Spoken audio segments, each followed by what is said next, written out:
Okay, guys, so welcome to the monthly Q&A. Let me figure out how to do this PowerPoint thing with Zoom.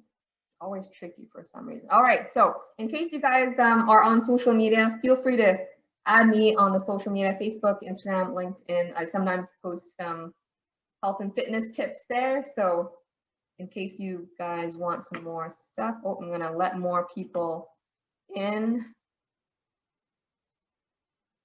Oh, maybe I'll pause the recording for a second. I can figure that out. Okay. Yes. So add me on the social media if you're on it, if you'd like. Next slide. All right. So we are going to talk about how to brace the core and how to breathe when lifting. And we're going to talk about how to have better posture for your shoulder, back, and neck health.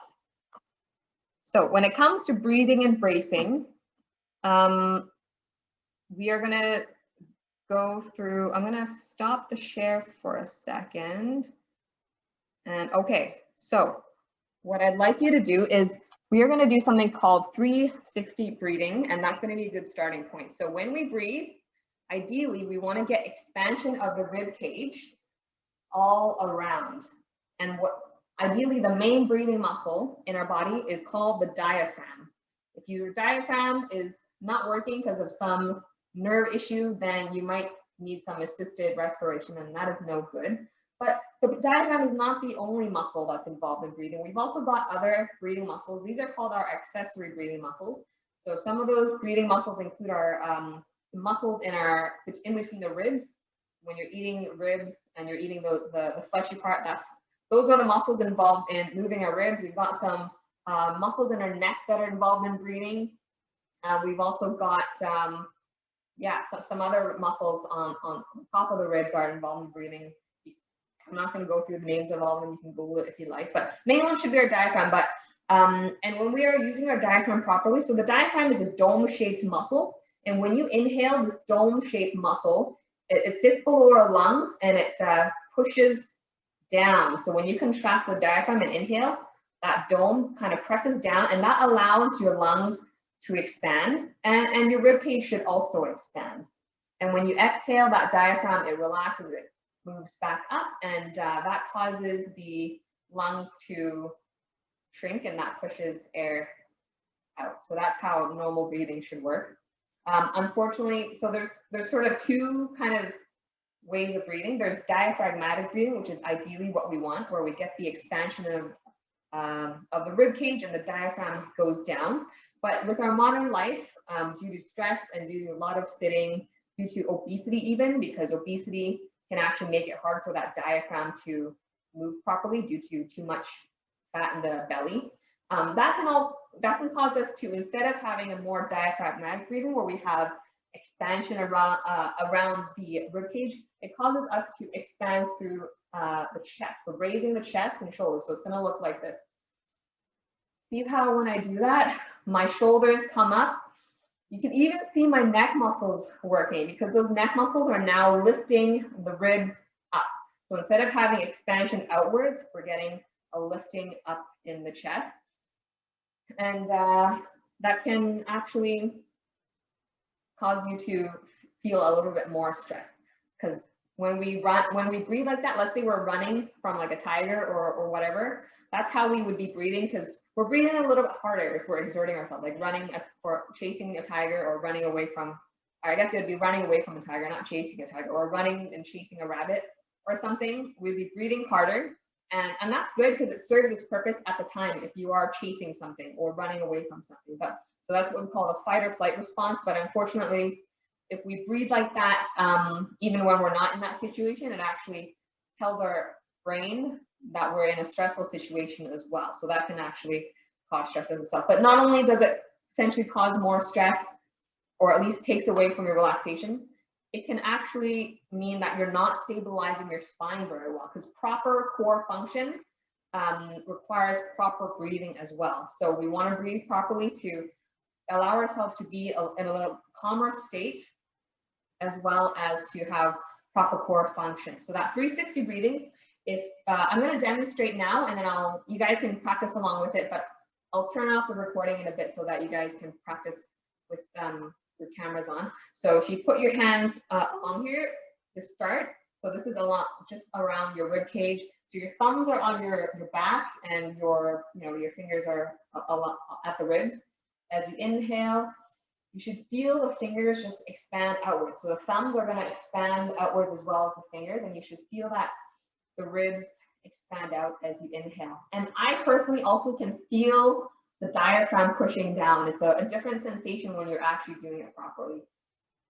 I know typically it's pretty easy for people to get their belly to come out, but the harder thing for people to grasp is actually getting the low back to expand outwards. So probably easiest way to do it is if you're sitting down in a chair, and you can put one hand on the low back, and as you inhale, you should feel the hand on the low back expand outwards without anything else moving. So we don't want to have,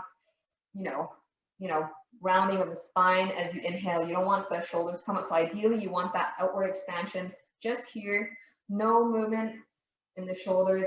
And ideally, you should practice, initially trying to practice the chest moving. If the chest moves a little bit, that's okay, but a lot of people don't have a problem getting the chest to move. So that's why I want people to initially focus on getting the belly, the rib cage, and the low back to expand.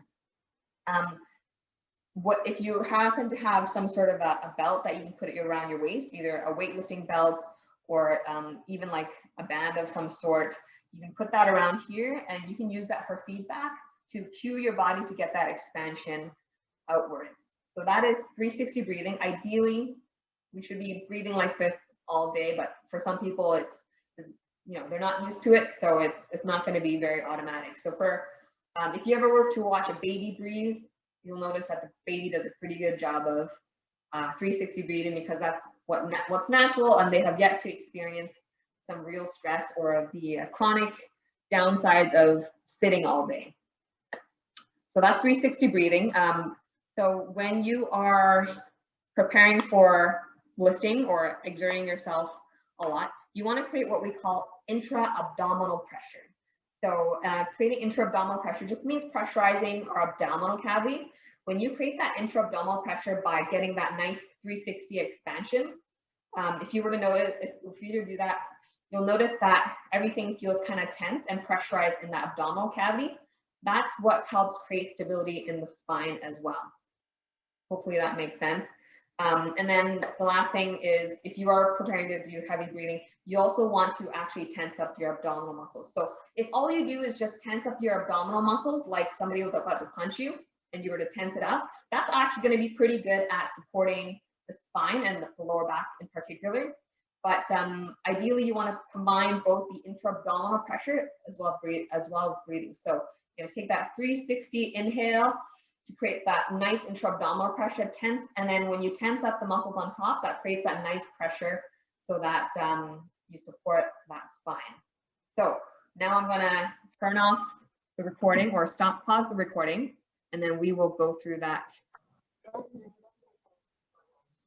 Okay, so we just did some practical practice. So one thing I'll mention for the recording is it's often difficult for people to get that expansion through the low back. So one way you can teach yourself to expand also through the low back and not just through the front is to do a quick sniff. So when you do a quick sniff, you'll automatically get that expansion through the low back. And that's because when your body sneezes or coughs, whatever, it automatically wants to protect its spine so that the spine doesn't get destabilized. So that's why some muscles will automatically turn on when you're doing those things. And yeah, so when it comes to heavy lifting, you are going to take in a 360 breath and then brace, tense up the muscles all around, and that creates that nice, secure, pressurized abdominal cavity so that you can go do heavy lifting. So for the example, for the squat, you would walk out with the weight, you would take in your 360 breath, and then from there you descend into the squat. And then as you come up, you exhale as you come up, or you exhale, you come up, and then as you come up, then you exhale for the squat. For something like a push-up or a dip, this will apply to you. You take your 360 inhale, and then you go and do your push-up or your dip, and then you should find that you get a little bit more strength. For the deadlift, you would, like Lindsay said, you would, before you lift, you would take in your 360 breath, and then you stand up and you can exhale as you lift. So any questions on how to apply breathing and bracing for lifting or any specific exercise? No.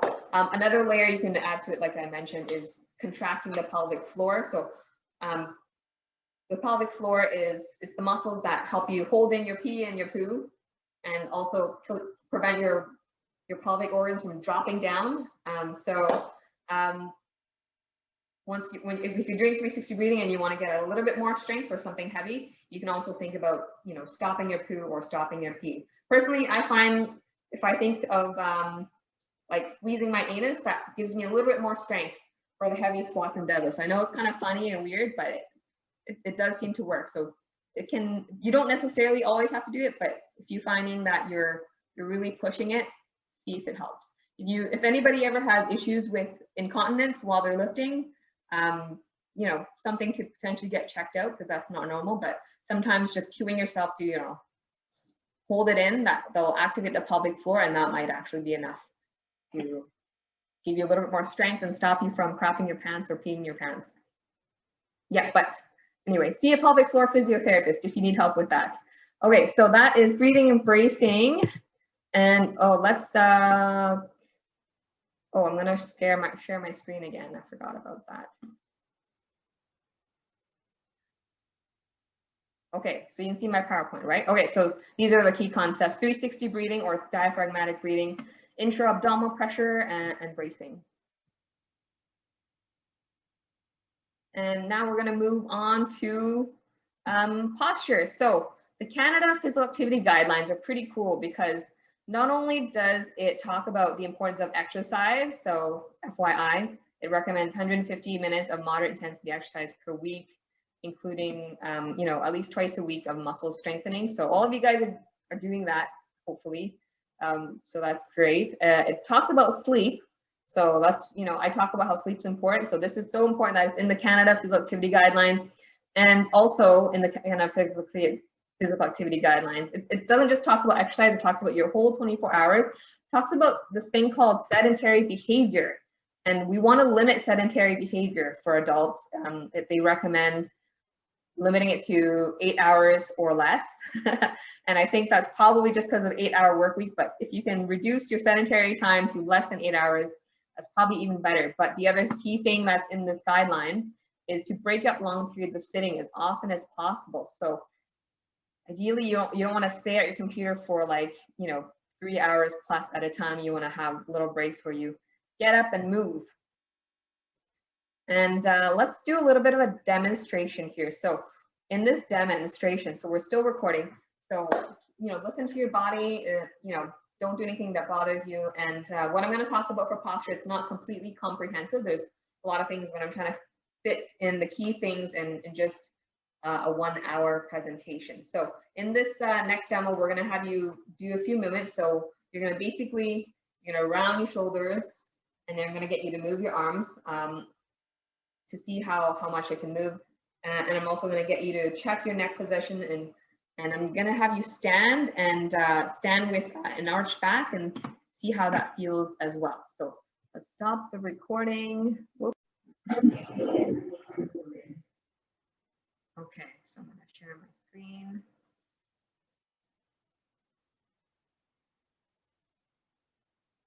All right, so that's the demo.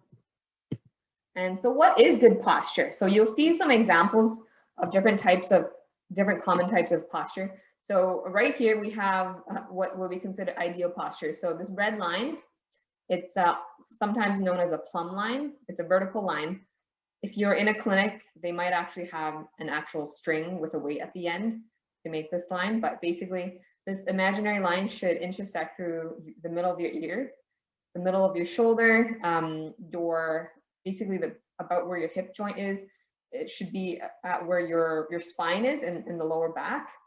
Go through the middle of your knee as well as the middle of the ankle. So that's ideal posture. And what most people will have is they'll have some sort of forward head posture. So we've got here the arched back, known as excessive lumbar lordosis, and that's probably a pretty common one. We will have some people who are just super hunched back, like so, rounded shoulders, and they actually have a super flat back, but like their upper back is really round and their head is forward. And there's somebody who's just with just the forward head, and then there's somebody with a sway back where they're just kind of leaning back. So any questions on posture? Okay, so now we'll talk about how to actually go about trying to improve posture. So probably the most common things that most people could address would be listed here.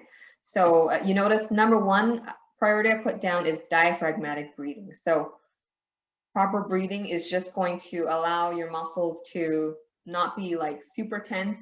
It's gonna again allow for that proper core function as well. And other than that, we've got trying to think about proud chest, long neck, a neutral lumbar spine, or a neutral lumbar spine and pelvis, as well as healthy glutes. So why don't we go through a few of these things? Because what I'll go through is some sort of discrete ways to try to improve your posture. Let's say you're back at your normal work situation and you don't want to be the weirdo doing exercises on the floor. And then we'll go through some home version of exercises that you can do to improve your posture. So for proud chest, it sort of encompasses a few things. So we've got, by the way, am I still on camera? Yes. I am. Okay, cool. I wasn't sure because I can't see myself for some reason, which is really weird. Okay, yeah, so when it comes to proud chest, some things you want to address will be keeping a nice, you want to get nice thoracic mobility. So you want to be able to extend the spine, because often when we're usually when people have poor posture, we tend to be rounded like so, and that makes that lumbar spine, which is between the neck and the low back, it tends to be rounded forward, and it tends to be really stiff in this direction. So what we want to do if we want to correct posture generally is going to be get more extension, so moving it the other way. And one way we can get more movement in the upper spine is also through rotating the spine. So let's go through how to improve our thoracic mobility just from your desk. So I'll mention that most of you guys have some of these things in your warm-up program already, or within the training program. So to get thoracic extension, one thing you can do if you're sitting at your desk is a cat-cow. So cat-cow can be done on the floor, but if you're at your desk, you can actually do it just in your chair as well. So give this a shot. You're gonna round your back and arch your back like so. And then the main thing you really want to focus on is actually making sure you extend. So again, think about that proud chest, and you'll notice automatically as you move the spine, your shoulders will move along with it. And that's going to be what we expect as well. The head should move with it as well. And I like to put my hands on my legs and actually push the legs to get a little bit more movement into extension. And when you're doing this, you might feel a little bit of cracking in between your shoulder blades, and that's probably a pretty good thing to be feeling. And you don't want to feel a ton of pressure in your low back as you do that. Can be a little bit of a tricky one. So while these ones are good for doing at your desk, if posture is really something you want to work on, it probably would be worthwhile to use some other strategies, such as foam rolling the thoracic spine, or doing the cat-cow in a different position, or even hanging. If you got a pull-up bar or something at home, hanging is going to be automatically, it does require you to extend your spine a little, because anytime we move our arms overhead, we need to actually, the thoracic spine will automatically extend as well. So overhead movements themselves can be helpful, and the hanging means that your body weight can help assist with that mobility as well. So now if we want to get some more thoracic mobility, we can also do rotation. So in your chair, you just basically turn around, and you can use the back of your chair for a little bit of assistance to pull yourself into a little bit of rotation again. So everything should be fairly gradual. Don't do anything super sudden because you want to, not tweak anything while you're doing this.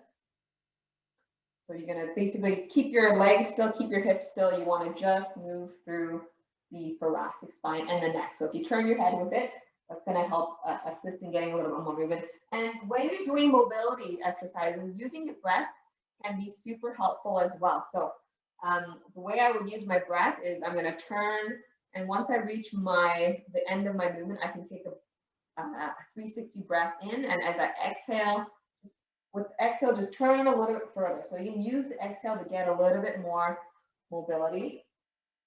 And by the way, doing that 360 breathing just for a couple minutes beforehand can actually help you probably get a little bit more movement as well. Okay, so that's rotation. And of course, you can also do this on the floor while you're on all fours and do rotation that way as well. So another thing we do, so that's thoracic mobility. Now let's talk about stretching the chest. So when we are in a rounded full shoulder position, it actually puts the chest muscles in a shortened position. And if you're always like this, the muscles just can stay short as well. So what we can do is stretch the chest muscles. So if you're in your chair, you can just simply put your hands behind your head if you're comfortable, and then just basically pull your pull your elbows back, and you should feel a little bit of a stretch in your chest. You can also think about like getting that nice proud chest as you do that, and that'll help you get a little bit more stretch as well. So you can experiment with different positions. So you can put your hands behind the head, just because it's, easier to anchor. But you can also experiment with like another way you can do it. That's going to target a different part of the chest. Is hands behind the back and just trying to bring the arms up. So that's going to target just a different part of the chest. So the chest has muscles or has fibers moving in different directions. So both are going to be good if you're at your desk, or just simply like reaching out like so can also be another way. And if you want, you can also put your hand on the wall and do it that way, or put your hands in a doorway and do it that way as well. So that's the chest. And the other thing is to not just get more mobility, but also to strengthen the middle and lower trapezius muscles. So these are the muscles that are between the shoulder blades. And these muscles are responsible to help you pull your shoulders into a better position. Often when we have rounded shoulders, these muscles will get very stretched out and they will also get weak. So it's kind of a bit of a vicious cycle, but strengthening it will help. So in the gym, exercises like rows can be super helpful for strengthening the middle and lower traps, assuming you're doing correctly. If you want to be discreet, what you can do is just in your chair, pull the shoulder blades back, and you do some seated angels. So you're just going to basically go like so. You're basically trying to get those arms as far back as you can, and then reach up. As you reach up, you want to keep those shoulder blades down. So don't let them shrug towards your ears ideally. So you should feel like you're kind of lightly squeezing your shoulder blades together as you do that, and feel those muscles between the shoulder blades working. And this is just another good way to just get those shoulder joints moving as well as strengthening those upper back muscles. And of course, some of you guys may have done something called the wall angel, where you actually use the wall for feedback. So that's going to be like so, where you sit with your butt against the wall, and then you put your head and arms against the wall, and you just slide your arms up the wall. And you really need to focus on squeezing those shoulder blades back to make sure that the arms stay close to the wall. So not everyone's going to be able to get their arms touch the wall. It's more about the intent, and you should still feel those muscles working. Of course, when it comes, like, you can also strengthen the middle and lower trapezius muscles or the upper back muscles by doing exercises like the prone T, prone Y, prone swimmer. You can do some band pull aparts and face pulls. Those are all really good for strengthening those muscles as well. And so now we'll go on to long neck. Any questions so far? Okay, I'm going to move on. But feel free to let me know if you have questions. So long neck. So when we have that head forward posture, what happens is some of the muscles in our neck become really short, just like somehow our chest muscles get short. Some of these muscles, particularly in the back of the neck, right at the base of your skull, they can get shortened as well. And there's some muscles in the front of this neck that'll get a little bit shortened too. So these muscles in the back of the skull, if they are short from poor posture, it's going to actually make it harder for you to maintain good head position. So these muscles they're called the suboccipital muscles. So to stretch it, what you want to do is basically pull that head back and think about tucking your chin down slightly, and you will feel a little bit of a stretch at the base of the skull. And if you want to get a little bit more stretch, you can use your hands to assist. So what I do to use my hands to assist is I take one hand, sort of push that chin in, and then use the other hand, push the base of the skull up a little bit, and then that'll get a little bit of a stretch, a little bit more of a stretch at the base of the skull.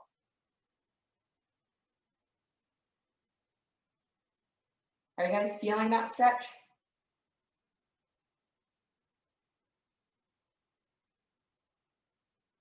Okay. And if you're not feeling it as much, just looking down a little bit can increase the stretch too.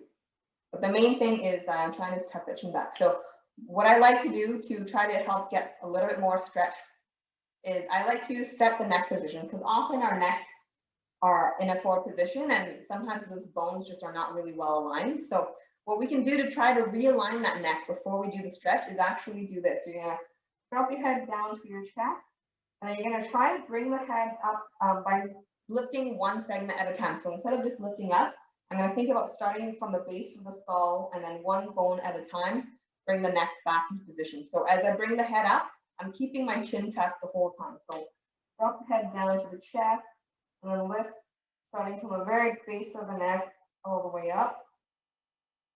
And then now I can go into my suboccipital stretch, and I'm feeling it much more. So you guys can give that a shot. Let me know if you notice a difference.